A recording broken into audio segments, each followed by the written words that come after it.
ہے اور جو تنازع ہے جو وواد ہے وہ برقرار ہے. کیمرہ مین رمیش کے ساتھ خرم شہزاد، نیوز 18 دلی. لڑکیوں کی شادی کی عمر 18 سال سے 21 سال کرنے کا معاملہ اب طول پکڑتا جا رہا ہے. مسلم تنظیمیں مرکزی حکومت کے اس فیصلے کی مخالفت کر رہی ہے.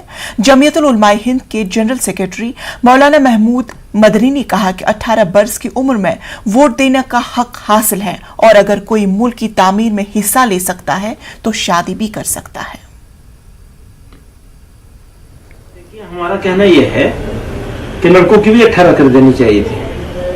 لڑکیوں کو 18 سے 21 کرنا سے بہتر یہ تھا. وہ لوگ یہ دلیل دیتے ہیں کہ لڑکوں اور لڑکیوں میں فرق کیوں ہے. یہ صنفی نابرابری اس کو ختم کرنا چاہتے ہیں اور برابر ایک کرنا چاہتے ہیں. تو بجائے لڑکیوں کا 21 کرنے کے لڑکوں کا آپ 18 کر دیتے. 18 میں آپ ووٹنگ رائٹ دے رہے ہیں, الیکشن لڑنے کا حق دے رہے ہیں, ملک کی بال ڈور سنبھالنے کا ادھیکار دے رہے ہیں.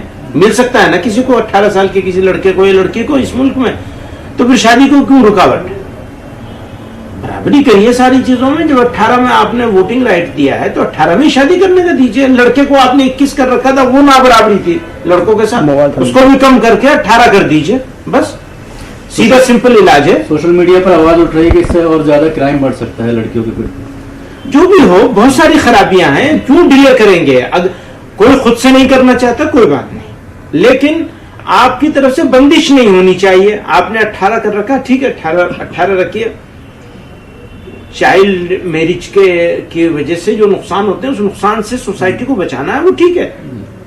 لیکن آپ اس کو 18 کو 21 کرنے جا رہے ہیں, اور اس کے پیچھے جو ریزن ہے اس ریزن سے ہم پارشیلی ایگری بھی کرتے ہیں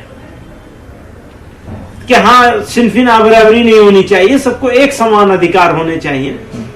تو ایک سمان کرنے کے لیے ان کو 21 مت کریے, ان کو 18 کر دیجئے لڑکوں کو بس. اور اس کے لیے میں نے وہ دلیل بھی آپ کو دی کہ جب آپ ووٹ دے رہے ہیں, جب آپ اس کو پارلیمنٹ میں قانون بنانے کا حق دے رہے ہیں, ووٹ دینے کا حق بھی ہے اور پارلیمنٹ کا ممبر بننے کا حق بھی ہے, تو اسے آپ نے پرائم منسٹر بننے کا یا چیف منسٹر بننے کا ادھیکار بھی دے دیا نا آپ نے.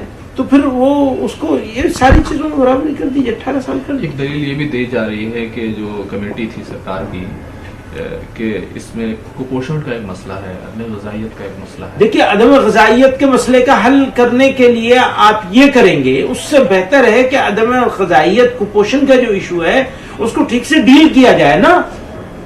آپ ملک کو کہاں لے جانے کی بات کر رہے ہیں, اور اپنے ہاں آپ بچوں کو صحیح غذا نہیں دے رہے ہیں. تو اس سے زیادہ تو ملک کے لیے شرم کی بات کچھ نہیں ہو سکتی ہے. تو بجائے اس کے کہ آپ پرابلم کا سولوشن کریں, اس کو کارپیٹ کے نیچے دبا رہے ہیں. یہ تو